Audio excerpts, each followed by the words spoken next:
오늘 우리에게 주신 하나님의 말씀 에베소서 4장 14절에서 16절의 말씀을 의지하고 흔들리지 않는 오후라는 제목의 두 번째 말씀을 계속 이어서 전하겠습니다.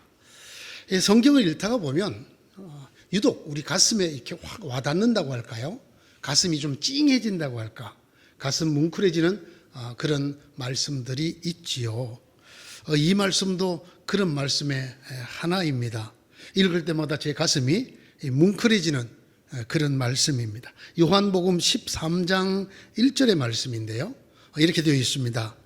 6월절 전에 예수께서는 자기가 이 세상을 떠나서 아버지께로 가야 할 때가 된 것을 아시고 세상에 있는 자기 사람들을 사랑하시되 끝까지 사랑하셨다. 특별히 저는 이 말씀을 읽을 때 끝까지 사랑하셨다에 가슴이 이렇게 찡해 오는, 지금 본인은 죽음을 앞두고 계시는데 죽을 때까지 끝까지 우리를 사랑하셨다. 그런 사랑으로 우리를 사랑하셨다. 이게 느껴지는 그런 말씀 때문입니다. 끝까지 사랑하셨다. 여러분, 이게 참 중요하다고 저는 생각을 합니다. 사랑만이 아니라 인생도 신앙도 끝까지 하는 것이 중요합니다. 한때 잘하다가 한때 좋았다가 시들어지거나 잘못되어지는 것이 아니라 끝까지 어떤 상황이나 처지가 되더라도 끝까지 갈 수 있는 그런 사랑, 그런 인생, 그런 신앙이 되기를 먼저 축원드립니다. 제가 지지난주에 말씀드렸죠. 인생의 나이가 이때쯤 되면, 신앙의 경륜이 이 정도 되면 흔들리기 쉬워진다. 한날의 시간에 비유하면 오후에 해당이 되는 이때야말로 인생도 사랑도 신앙조차 흔들리기 쉬운 때다. 이 때에 흔들리지 않는 신앙, 흔들리지 아니하고도 우리 신앙의 오후를 건널 수 있는 사람, 흔들리지 않고도 우리 인생의 오후를 지날 수 있는 사람은 복된 사람이라고 말씀을 드렸습니다. 사도 바울이 이런 말씀을 남겼습니다. 저는 사도 바울의 이 말씀 속에서도 그가 어떻게 끝까지 잘 달려나가고자 했던가를 느낄 수 있습니다. 나는 목표 없이 달리듯이 달리기를 하는 것이 아닙니다. 나는 허공을 치듯이 권투를 하는 것이 아닙니다. 나는 내 몸을 쳐서 굴복시킵니다. 그것은 내가 남에게 복음을 전하고 나서 도리어 나 스스로는 버림을 받는 가련한 신세가 되지 않으려는 것입니다. 바울 사도처럼 열심히 살았던 분이 이런 고백을 합니다. 내가 열심히 다른 사람들을 위해서 복음을 전하고 살았지만 정작 내 자신은 피폐해져서 또는 흔들려서 버림을 받지 않도록 그렇게 간절히 원한다. 그런 말씀입니다. 흔들리기 쉬운 인생의 오후를 흔들리지 않고 가는 비결이 뭘까? 첫 번째는 푯대가 흔들리지 말아야 된다고 제가 말씀을 드렸습니다. 우리가 바라보는 목표, 우리를 이끌어가는 그 푯대가 또렷해야 된다. 성경 말씀대로 하자면 뒤의 것은 잊어버리고 오직 앞에 있는 것을 향하여 몸을 다 앞으로 기울여서 그 푯대만을 바라보고 달려나가는 사람이 되어야 한다. 바울에게 그 푯대는 예수 그리스도였다. 믿음의 창시자였던 완성자였던 그 예수 그리스도만 바라보고 전력을 기울여 달려나갔기 때문에 바울 사도는 흔들리지 않는 오후를 지날 수가 있었다는 것입니다. 두 번째, 우리 인생과 신앙이 흔들리지 않기 위해서는 우리는 바람에 밀려다니지 말아야 한다고 말씀드렸습니다. 우리를 흔드는 온갖 바람에도 흔들리거나 요동치지 말아야 한다. 우리를 흔들어 놓는, 우리의 신앙을 흔들어 놓는 바람이 세 개가 있다고 말씀드렸습니다. 첫째는 사람들을 통한 속임수라는 것입니다. 영적 사기라고 할 수 있는 것입니다. 의도적인 악한 생각으로 우리의 신앙에 적대적인 행위를 하기 원하는 사람들이 우리를 속이는, 여기에 흔들리지 말아야 한다고 말씀드렸습니다. 때로는 자기들이 무슨 짓을 하는지 자신들도 몰라서 자신들은 매우 진지하게 하는 것이 오히려 거짓말이 되고 영적 사기가 되는 그런 학문과 종교의 원리들에 휘둘리지 말아야 한다고 말씀을 드렸습니다. 이 모든 것들은 영적으로 볼 때 그들의 양심이 불도장을 맞은 것처럼 된 사람들에게서 나오는 속임수였다고 말씀드렸습니다. 두 번째는 악마의 술수라는 바람입니다. 실제로 존재합니다. 악마는. 이 실제로 존재하는 악마가 간계를 부립니다. 예수 그리스도를 믿지 못하게 하려는 것입니다. 그래서 하나님이 주시는 구원에 이르지 못하게 하려는, 하나님의 은혜를 헛되게 만들려고 하는 악한 영의 간계, 괴계, 술수라고 말씀을 드렸습니다. 이 악마의 술수가 무서운 것은 신앙을 가장하기 때문입니다. 신앙적으로 우리에게 속삭입니다. 아주 신앙 중에도 신앙인으로 보이게 우리의 귀에 속삭입니다. 그러나 그것을 통해서 우리를 잘못된 길로, 구렁텅이로 몰아넣습니다. 전형적인 적그리스도, 그리스도의 적대자들의 영적인 속임수요 회방입니다. 흔히 보는 이단과 사이비들에게서 많이 보이는 모습입니다. 이 악마들의 술수는 매우 맹렬합니다. 굶주려 오는 맹수와 같다고 성경이 말합니다. 할 수만 있다면 주님께서 친히 불러 세운 사람들조차 집어삼키려고 우는 사자처럼, 배가 고파 우는 사자처럼 두루 삼킬 자를 찾아다닌다고 말씀드렸습니다. 이것이 믿음을 흔드는 두 번째 바람, 악마의 간계와 술수입니다. 오늘은 세 번째, 우리의 믿음을 흔드는 세 번째 바람이 있는데 그것은 바로 시대의 가르침이라는 바람입니다. 이 시대의 가르침이라는 말, 이 시대가 가는 대로 살아라라는 말입니다. 이 시대, 이 세대의 사람들과 같이 살아라. 모난 돌이 정 맞는다. 별난 짓 하지 말아라. 모든 사람들이 하고 있는 그것이 진리다. 그러므로 너희도 이 시대 사람들이 살고 있듯이, 이 시대 사람들이 생각하듯이, 이 시대 사람들이 말하듯이 생각하고 말하고 믿어라. 이렇게 가르치는 속임수입니다. 여러분, 이 세 바람이 다 속임수라는 것을 아셔야 합니다. 성경은 특별히 이 시대의 가르침을 풍조라는 단어로 번역을 했습니다. 바람풍, 물결 조자를 쓰는 이 풍조, 조류, 바람에 의해서 바뀌는 그런 조류와 같은 풍조라고 말씀했습니다. 원문은 아네모스라는 글자인데 바람이라는 글자입니다. 또 한 글자가 더 있는데 아이온이라는 글자입니다. 이 글자는 바로 세대라는 글자입니다. 시대라는 글자입니다. 이 둘을 합치면 이렇게 됩니다. 이 시대의 바람이라는 것입니다. 이 세대의 바람을 조심하라는 것입니다. 이는 우리가 이제부터 어린아이가 되지 아니하여 사람의 속임수와 간사한 유혹에 빠져 온갖 교훈의 풍조에 밀려, 이 풍조가 바로 아네모스 바람입니다. 시대의 바람에 밀리지 않도록 우리에게 14절이 권면합니다. 에베소서 2장 1절과 2절도 우리에게 이렇게 권면합니다. 여러분도 전에는 허물과 죄로 죽었던 사람들입니다. 그때 여러분은 허물과 죄 가운데서 이 세상의 풍조, 아이온, 이 세상의 세대를 따라 살았습니다.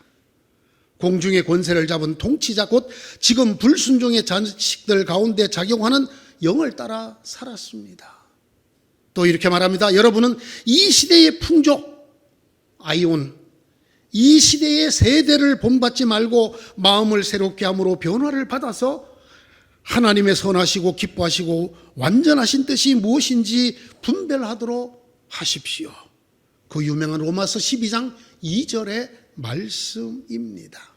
우리를 흔드는 이 세 번째 바람, 이 시대의 세대를 따라 살아라, 이 시대의 가르침을 따라라라고 속삭이는 거짓말, 속임수입니다. 여러분, 이 시대를 따라 살아라, 이 세대의 가르침을 따라라는 말이 무엇일까요? 시대를 뛰어넘는 절대 진리가 있다고 말하지 마라, 이 말입니다. 모든 것은 변한다. 뭘 따라? 시대를 따라, 세대를 따라 변한다. 여러분, 지금 우리들의 삶에 만연되어 있는 지식의 풍조가 뭡니까?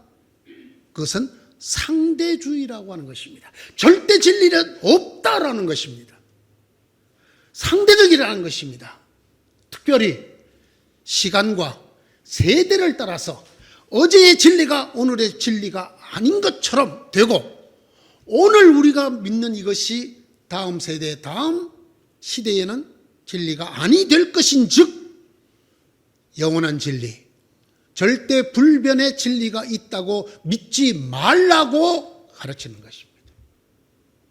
오직 이 땅에 진리가 있다면 모든 진리는 변한다, 이것만이 진리다, 이렇게 가르치는 속삭임들입니다.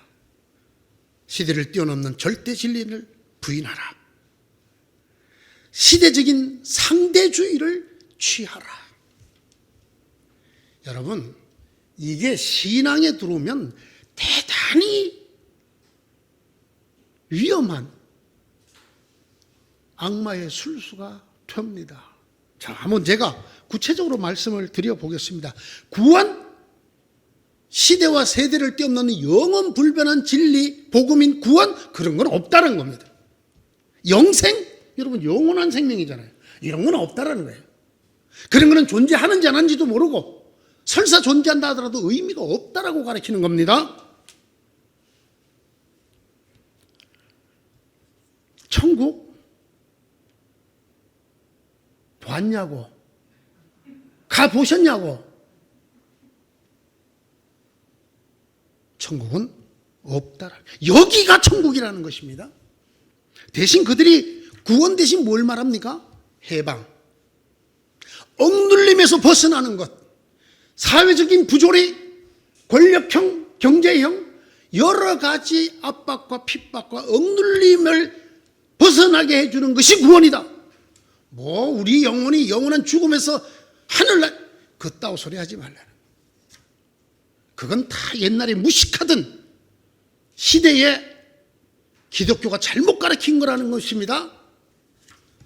요즘에 공부 많이 하고 연구 많이 하고 세련된 지식인 기독교인은 그렇게 말해서는 안 된다는 것입니다. 구원보다 해방이 더 중요하다는 것입니다. 억눌림에서, 가난에서 해방시키는 해방. 영생, 그건 있는지 없는지 모른다는 것입니다. 그러므로 이 땅에 살아있을 때 위로가 더 중요하다는 것입니다. 위로. 그래서 심지어는 교회 이름을 위로하는 교회라는 교회로 짓는 교회들도 있습니다. 예전의 이름, 그 구시대의 이름 고쳐야 된다는 거예요. 그래서 위로하는 교회, 치유하는 교회. 구원보다 위로와 치유가 더 중요하다고.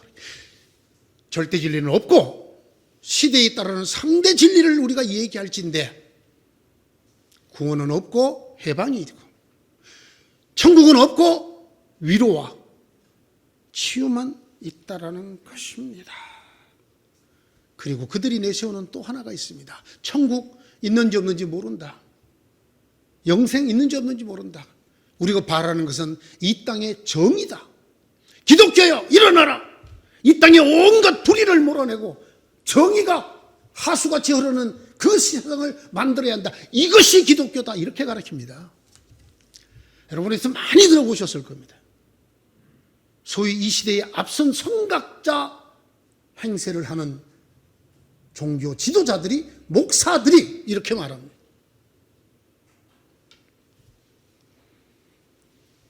이 이름이 붙은 사제단도 있습니다, 여러분. 정의구현사제단. 이게 뭐하는 집단입니까? 개신교로 말하면 목사단체잖아요. 천국이니 영생이니 구원 아니라 정의를 구현하겠다는 거예요. 이것이 이 시대에 우리에게 주어진 소명이고, 이것이 우리가 믿고 따라야 될 진리고 복음이라고 가르칩니다.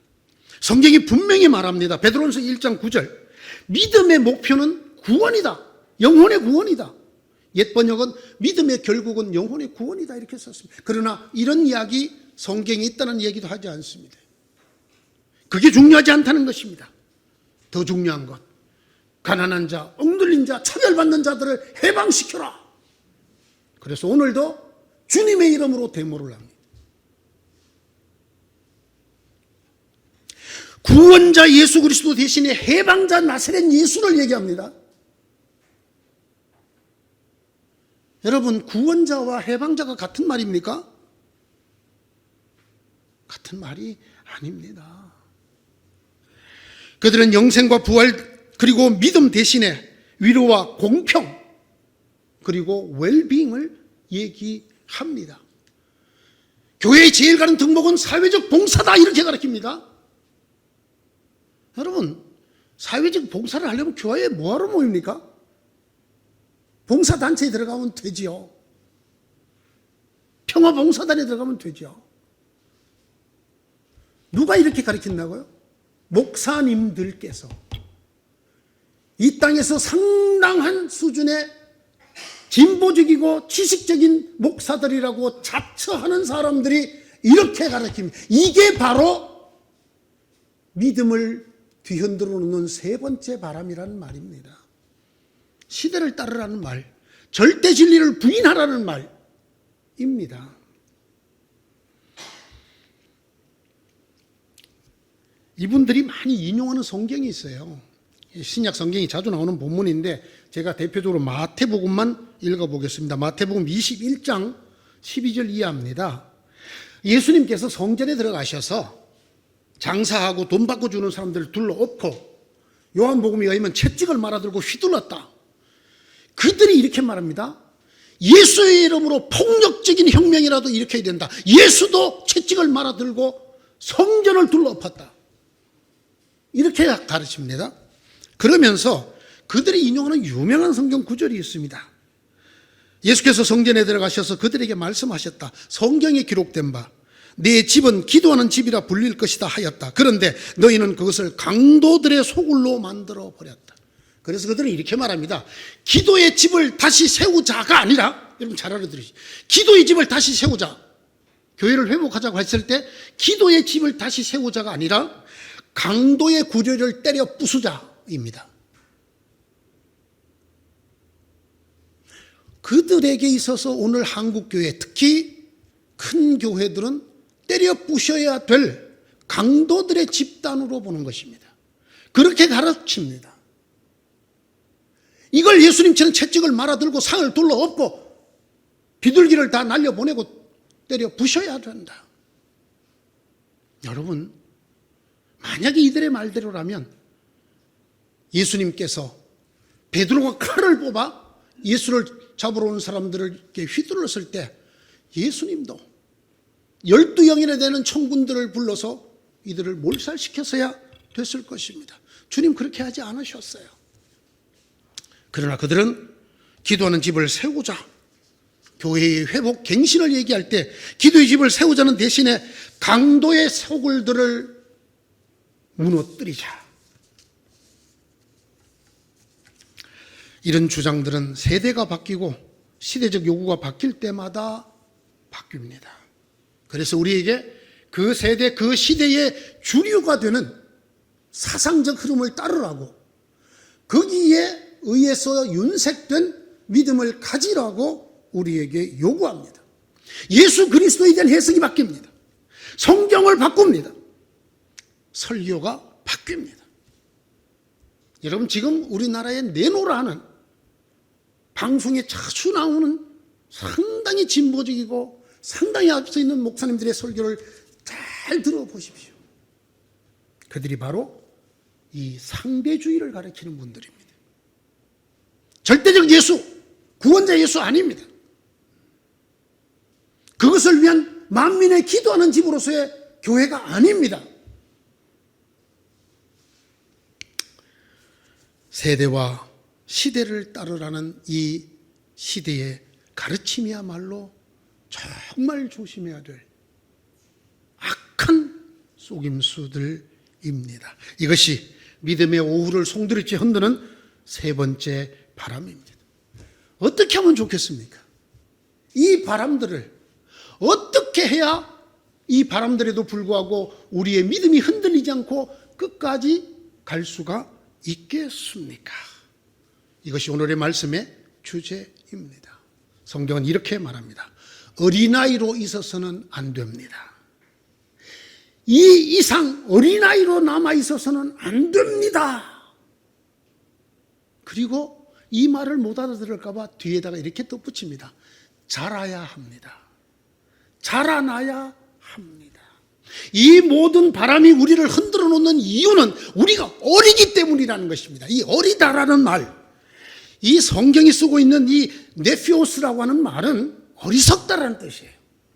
물론 육체적으로 어리다, 어린이라는 뜻도 되지만은 미숙하다, 어리석다, 그런 의미에서 어리다라는 단어입니다. 성경 곳곳이 이런 상태의 신앙에 대한 표현을 많이 하고 있습니다. 첫째는 말씀에 젖을 먹는 사람이다, 이렇게 표현을 합니다. 하나님의 말씀이 똑같은 말씀이 아니라 적 같은 유동식, 그런가 하면 딱딱한 식물. 여러분 중에 지금도 밥을 못 먹고 죽만 먹는 분 계십니까? 혹은 아직도 젖을 먹는 분이 계십니까? 여러분에게 만약에 젖비린내나 이렇게 말하면 기분이 나쁠 것입니다, 육신적으로. 그러나 영적 우리를 돌아보십시다. 우리가 과연 하나님의 말씀에 지금까지 젖만 계속 먹고 있는 젖비린내가 나는 존재는 아닙니까? 정말 우리는 하나님의 말씀에 딱딱한 거, 달지 않지만 씹어서 먹어서 우리 몸에 진짜 영양분이 될 만한 것들, 그런 말씀을 취하고 그런 말씀에 아멘이 되는 사람입니까?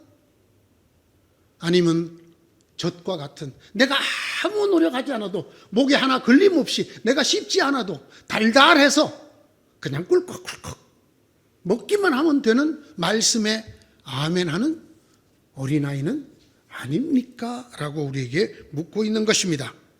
두 번째, 이 어린아이, 어리고 미숙하고 무지한 신앙 상태를 말씀의 초보에 머물러 있는 사람이라고 아예 노골적으로 얘기를 합니다. 말씀이 단계가 있다는 것입니다. 그런데 누가 어린아이냐?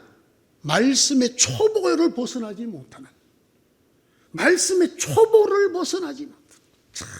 근데 이 말씀요, 너무나 두려운 말씀이에요. 그 말씀의 초보를 적어놨어요. 뭐가 초보인지 한번 보십시오. 여러분은 이 말씀의 초보를 벗어났는지 안 벗어나요? 첫째, 죽은 행실에서 벗어나게 하는 회개. 여러분, 죽은 행실이 뭔지 혹시 아십니까? 여러분, 누가 회개가 뭐냐고 물으면 여러분은 이 믿음의 초보에 해당되는 회개를 자신 있게 가르칠 수 있습니까? 두 번째, 하나님에 대한 믿음. 하나님에 대한 여러분, 히브리서 11장이 믿음에 대해서 많은 얘기를 하고 있습니다. 이런 믿음, 저런 믿음, 많은 믿음 얘기가 성경에 나옵니다. 여러분, 무엇이 참 믿음이고 무엇이 올바른 믿음인지를 여러분이 설명할 수 있겠습니까? 지난주에도 제가 말씀드린 것처럼 야고보서에 나오는 행함이 없는 믿음은 죽은 믿음이라는 것과 히브리서 11장이 말하는 믿음 사이에, 또는 로마서 10장 9절 10절에 나오는 믿음 사이에 여러분이 구별하여 믿고 다른 사람에게 말할 수 있습니까? 이걸 벗어난 사람이 초보를 벗어난 사람이라는 것입니다. 세 번째, 세례에 관한 가르침. 세례가 뭡니까? 세례가 예수 그리스도와 연합하는 길이다. 그의 죽음에 연합하고 그의 부활과 연합해서 물에 들어간 죽음의 상징, 물에서 올라오는 새 생명의 부활의 상징이 세례다. 세례를 안 받으면 구원을 받습니까? 못 받습니까? 만약에 여러분이 이 질문의 대답을 편히 못하신다면 우리는 아직도 말씀의 초보에 묶여 있는 사람입니다. 네 번째, 안수. 저도 여러분들에게 들어 안수를 합니다. 안수했죠? 여러분, 이 안수가 도대체 뭡니까? 안수의 근거는 무엇이고, 안수의 권위는 무엇이고, 안수의 능력은 무엇입니까? 우리가 어떨 때 안수를 하는 것입니까? 제가 신학교 1학년 때 우리나라에서 안수하기로 유명한 권사님 한 분 계셨어요. 제가 아는 분이 몸이 아주 안 좋아서 그분에게 안수를 받으면 꼭 낫고 싶다, 그 집회에 가고 싶다고 해서 갔습니다. 이름이 현신의 권사님인가 하는 분. 갔는데요, 얼마나 많은 사람들이 그분의 만져주심, 안수를 바라고 왔는지, 그 안수 시간이 되니까 마룻바닥에 앉아 있었는데 무릎팍으로 기어가서 그 앞을 지나가면 1초도 걸리지 않습니다. 왜? 그 수많은 사람들을 다 안수를 해야 되니까. 이거 안수 맞습니까? 여러분이 잘 모르겠다면 이게 믿음의 초보란 말이에요. 다섯 번째네요. 죽은 사람의 부활. 부활은 알겠는데 죽은 사람의 부활은 뭐야? 여러분, 죽은 사람의 부활이라는 말이 무슨 뜻입니까? 일단 사람이 통째로 죽었다가 통째로 부활한다는 말입니까? 육신은 죽고 영혼은 죽지 않고 아버지께로 간다, 그랬던 사람들이 다시 새로운 육신과 결합하는 것이 죽은 자의 부활입니까? 제가 이거 벌써 여러분에게 한번 가르쳐 드렸어요. 그럼에도 불구하고 아직 여러분들 마음속에 자리 못 잡았죠? 그렇다면 여러분은 아직도 믿음의 초보에 묶여 있는 사람들입니다. 부활하면 이 예쁜 권사님 모습 이대로 부활합니까? 어때? 10대 때? 20대 때? 80대 때? 병원에 아프다가 돌아가신 분은 이런 병원의 얼굴로 부활합니까? 뭐 좋은 일 있겠죠. 물어보면 대부분 이렇게 말을 합니다. 하나님이 알아서 하시겠죠. 우리는 아직도 믿음의 초보를 벗어나지 못한 것이 아닌가 걱정입니다. 마지막, 영원한 심판. 하나님의 심판은 어떻게 오나요? 이미 이 땅은 심판을 받은 건가요? 아니면 죽고 난 다음에 다시 하나님 앞에서 모든 생명체가 부활하여 다시 심판을 받나요? 무저갱은 무엇인가요? 하나님의 천년 통치는 무엇인가요? 이것이 성경은 믿음의 초보라고 말씀을 합니다. 어린아이, 누구냐? 이 믿음의 초보에 머물러 있는 사람이라고 말을 합니다. 세 번째, 어린아이. 이 말을 못 알아들을까 봐 한 번 더 설명하네요. 올바른 가르침에 익숙하지 못한 사람. 올바른 가르침에 익숙하지, 참 무서운 말씀이잖아요. 올바르지 않는 가르침에 익숙하다는 거야. 그런데 올바른 정작, 올바른 가르침에 익숙하지 않다니, 이게 무슨 말이에요? 좀 부드럽게 말하면 쉬운 가르침에는 아멘 아멘 되는데 조금만 말씀을 풀어서 가르치면 못 알아듣는다. 이런 사람으로 남아 있으면 우리를 흔드는 인간의 속임수, 악마의 술수, 세대의 가르침이라는 이 바람이 우리를 흔들어 놓을 것이라는 말입니다. 젖을 먹고 사는 이는 아직 어린 아이이므로 올바른 가르침에 익숙하지 못합니다. 그러나 단단한 음식물은 장성한 사람들의 것입니다. 그들은 경험으로 선과 악을 분별하는 세련된 지각을 가지고 있는 사람들입니다.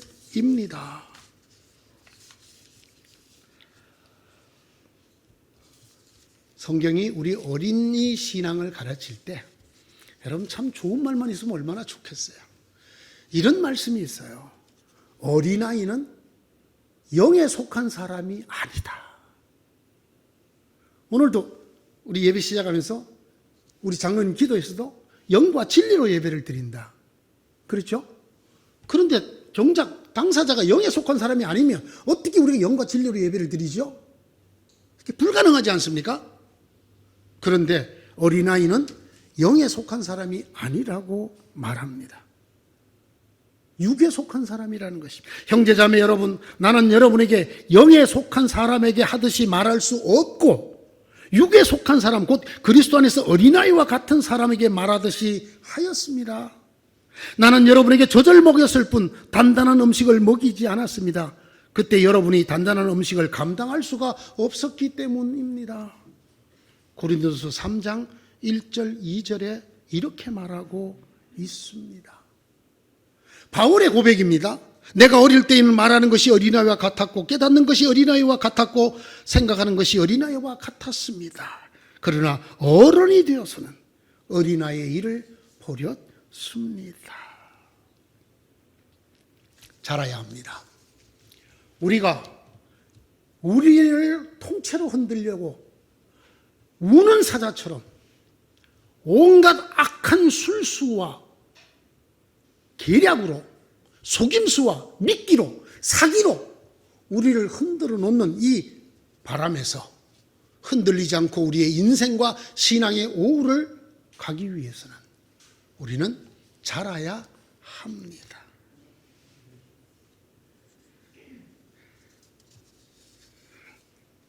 올바른 가르침, 성숙한 말씀에 점차 익숙해져야 합니다. 하나님을 아는 것과 믿는 것에 온전히 하나가 되어야 하는 것입니다. 그런데 여러분, 잊지 말아야 될 것이 있습니다. 세월의 연조를 따라 시간이 지면 어린아이가 저절로 육체가 자라듯이 오늘 우리 이쁜 장로님 손녀딸이 하나 와 있어요. 저렇게 컸어 벌써. 여러분, 세월이 지나면 특별하지 않는 한 자랍니다, 몸이. 이렇게 우리 영도 세월과 함께 저절로 자랄까요? 자라지 않을까요? 이게 중요합니다. 많은 사람들이 착각하는 것이 여기에 있습니다. 우리의 신앙은 우리의 육신이 때를 따라 반발을 매기면 저절로 자라는 것처럼 내가 신앙의 연조가 오래되었으니 자랐을 것이다 라고 착각을 한다라는 말입니다. 저절로 자라지 않습니다. 성경 한 곳을 제가 읽어봅니다. 히브리서 5장 12절의 말씀입니다. 이렇게 되어 있습니다. 시간으로 보면 여러분은 이미 다른 사람을 가르치는 교사가 되어서야 할 터인데 다시금 하나님의 말씀의 초보적 원리를 남들에게서 배워야 할 처지에 놓여 있습니다. 여러분은 단단한 음식물이 아니라 젖을 필요로 하는 사람이 되었습니다. 참 답답하겠죠. 정말 기다리던 사랑스러운 자녀를 얻었는데 10년이 지나도 기저귀를 못 떼어. 20살이 되어도 젖 외에 아무것도 먹지 못해. 30년이 지났는데도 엄마, 맘마 밖에 못해. 기쁘시겠습니까? 그 자녀가 여러분 기쁜 생명이 되겠습니까? 여러분의 신앙은 어떻습니까? 자랐습니까? 말씀의 초보에 묶여 있지 않고 말씀에 먹기 쉽고 아멘하기 쉬운 부드러운 죽과 같은 젖과 같은 말씀에만 아멘하는 신앙을 넘어서 하나님의 단단한 말씀, 어려운 말씀조차도 받아들이고 소화를 시켜서 시대의 속임수, 악마의 술수, 사람들의 영적 기만들을 물리칠 만한 단계에 도달하였습니까? 제가 한때 이 기독교, 개신교 단체만 들어있는 빌딩에 있은 적이 있습니다. 거기에 어느 날 2단 전도팀이 들어왔어요. 2단 전도팀. 이들이 아주 당당하게 거기가 기독교 단체들만 들어있는 곳인 줄 알고 왔어요. 문을 두드립니다. 어디에서 나왔습니다.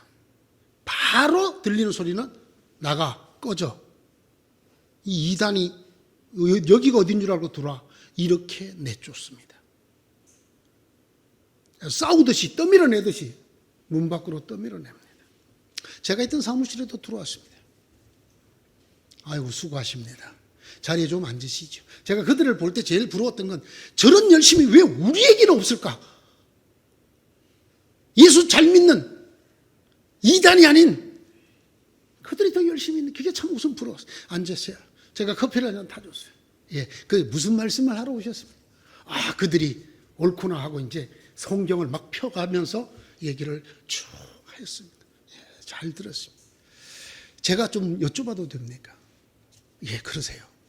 저도 성경을 펴서 여기저기 이건 그럼 어떻게 해석을 해야 됩니까? 이거하고 아까 말씀하신 거하고는 어떻게 다릅니까? 제가 질문에 심도와 강도를 높이자 이분들이 성경책을 듣고 자리를 정리하더니 다시 오겠습니다.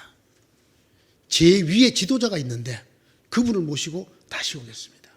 죄송합니다. 저희들의 배움이 부족해서 다시 오겠습니다. 그리고는 꽁무니가 빠지게 나갔습니다. 그리고 다시는 오지 않았습니다. 우리는 지금 이단이라고 말하는 사람들이 이단이라고 교회가 말하고 기독교가 말하니까 이단인 줄 알지 그들이 왜 이단인지를 모르는 사람들이 많습니다. 제가 목사인 걸 알고 저한테 아주 조용히 물어보는 사람들이 왜 거기가 이단입니까? 모르겠다는 거예요. 그런데 왜 저렇게 많은 사람들이 저기 갈까요? 모르겠다는 거예요. 여러분은 아십니까? 믿음은 그냥 자라지 않습니다. 우리가 어린아이를 벗어나서 어떤 세상에 우리의 믿음을 흔드는 악한 바람에도 흔들리지 않으려면 성숙해져야 되는데 자라야 하는데 안타깝게도 믿음은 그냥 자라지 않는다는 말씀입니다. 제가 이 설교를 3부작으로 할 줄은 참 생각을 못했어요. 그러면 어떻게 믿음이 자라나는가? 다음 시간에 같은 제목의 세 번째 말씀을 전하도록 하겠습니다. 기도하십시다. 하나님,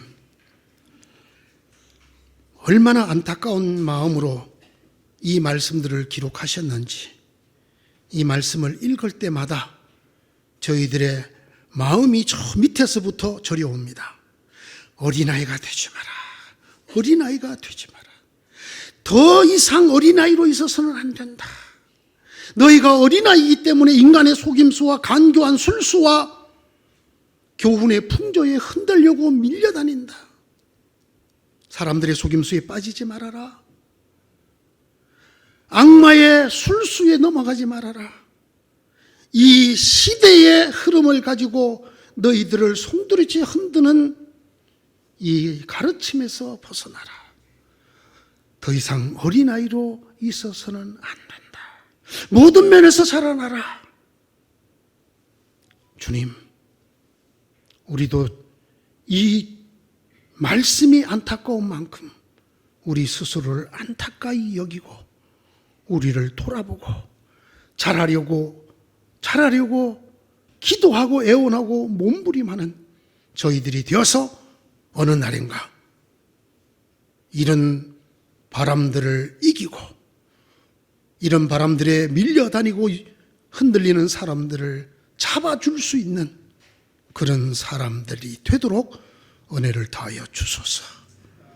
주께서 세우신 이 교회가 그런 사람들이 모여있는 교회가 되기를 간절히 소원하오니 주여 속히 허락하여 주시옵소서. 예수님 이름으로 기도드리옵나이다. 아멘.